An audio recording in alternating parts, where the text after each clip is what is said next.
Hi, I'm Michael, and this is California. And with this year's tax season quickly coming upon us, it is likely that this year will be one of the busiest years for tax preparers, tax apps, and the IRS and Treasury. One of the main reasons for this increase in the number of people filing will be those Americans who qualify for stimulus checks 1 or 2, so either the $1,200 or the $600, but didn't actually receive them for any number of reasons. These folks will have to file taxes even though they are not required to in order to get their full stimulus amounts.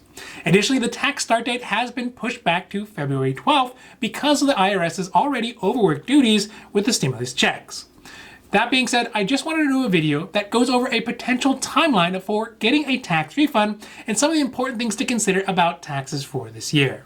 So today we are talking about 2020 tax, when refunds could be sent out, and some resources for those folks who may not have had to file taxes in quite some time. Now, this is your daily dose, and before we get to it, if you like this information, if you find it interesting, if you find it helpful, please don't forget to like and subscribe.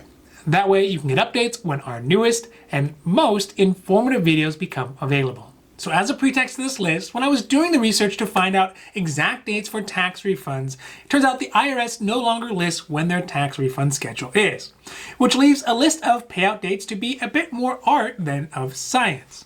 Online, there are wild and varying estimates of when, if you submit your tax forms, you'll get your tax return. Some seem very short and overly optimistic, and others seem so pessimistic that you wouldn't expect to get your tax return until late next year. So I took one of the estimated charts that seems most reasonable somewhere in between the two extremes. Just a heads up. Also, for folks who are claiming things like the Earned Income Tax Credit, the EITC, and the Additional Child Tax Credit, the ACTC, there are mandatory dates that require the IRS to wait to pass before they can start sending out those returns.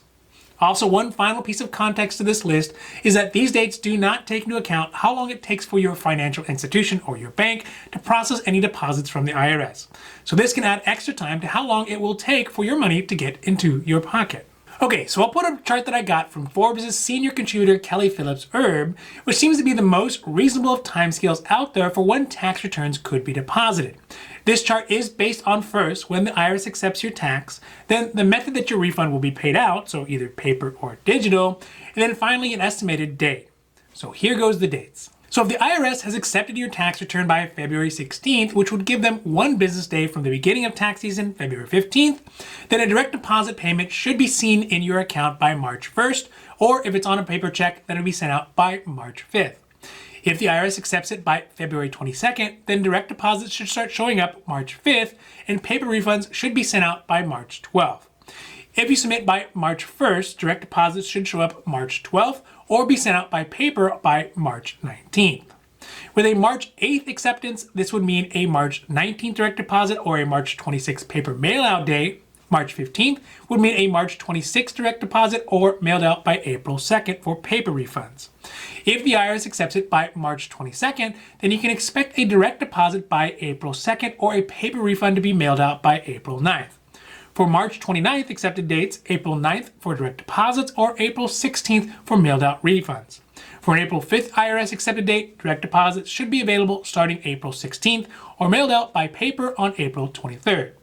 April 12th accepted submission dates would mean an April 23rd direct deposit date or an April 30th mail-out refund check date. And then lastly, April 19th would come up with a April 30th direct deposit date and a May 7th mail-out date. Now let's talk about some other important things to keep in mind for this year's tax filing. First is the IRS recommends folks to e-file their taxes. This is one of the fastest and easiest ways to maintain social distance and to get your taxes in on time. There are free resources available through the IRS directly to help you file your taxes online if your income meets the income guidelines. Additionally, in person, there are free volunteer income tax assistance or VITA programs around the country that help folks apply for free. And I'll include the VITA Site Finder link down below. Now, if you do decide to file your taxes on paper, it could take up to 6 weeks longer than filing digitally for the IRS to accept your taxes. This is because the IRS have to manually input your tax information into their system, which will take more time. Next, don't be surprised if you have multiple tax returns going into one bank account. Even if you request direct deposit, you still may have to wait for a paper check. The IRS limits how many returns can go into one account. the limit is 3. Anything over 3 will be sent out in a paper check or possibly on a prepaid debit card. This will mean it could take longer because it has to get printed and then it has to be sent through the mail. Lastly, once you've submitted your tax and they have been accepted by the IRS, then you will be able to check the status of your refund with the IRS Get Refunded Status tool, which I'll put in the link down below as well. In order to use this tool though, you will need your personal information like your social or your ITIN number, your filing status, and the exact amount of refund that you should be receiving. This information, according to the IRS, will be available 24 hours after your taxes have been accepted. Furthermore, they update the information on the site once a day, usually overnight, so you don't have to keep checking it every single hour. So basically, it's important to understand that the best way to ensure you get your tax return early as possible is to file your taxes ASAP. Do not wait until the very last day, because it is likely that the above average number of people filing for taxes this year will cause delays in refunds, especially the later in the tax filing season a person waits. Also, if you're not sure where or how to file your taxes, you should reach out to the local VITA site, or really any number of nonprofit organizations who provide those services. I know locally, the university nearby has finance students running theirs, and it's free and it's really helpful.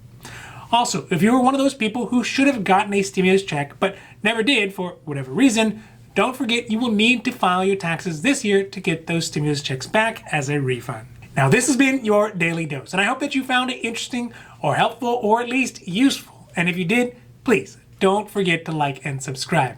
That way you can get updates when our newest and most informative videos become available.